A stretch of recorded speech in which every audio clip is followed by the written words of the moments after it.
السلام علیکم رحمۃ اللہ وبرکاتہ۔ سوال ہے مفتی صاحب، کسی کو کال کریں تو آگے رنگ ٹیون پر گانا لگا ہوتا ہے، کیا وہ سننے سے گناہ ہوگا؟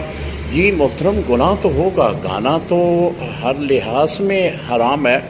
حضور علیہ الصلوۃ والسلام نے فرمایا کہ میں مزامیر کو توڑنے کے لیے آیا ہوں، اور گانا سننا، گانا گانا یہ طریقہ کار تو اس وقت ابو جہل نے اپنایا تھا جب حضور علیہ الصلوۃ والسلام کے مقابلے میں وہ جنگ کرنے کے لیے اترا تھا۔ تو اگر اس طرح آپ کا کوئی سامنا ہو جائے، اکثر ہمارے ہاں بھی ایسا ہوتا ہے، کسی کو کال ملائیں تو آگے سے جو ہے وہ گانے کی صورت دیکھنے کو ملتی ہے۔ تو اس کا طریقہ کار یہ ہے کہ جب آپ کو پتہ چل جائے کہ اس نے گانا لگایا ہوا ہے تو اپنے کان سے موبائل کو دور کر لیں اور اس کی سکرین کے اوپر نظر رکھیں۔ جب وہ کال آپ کی ٹینڈ کر لے تو اس وقت اس سے بات کر لیں۔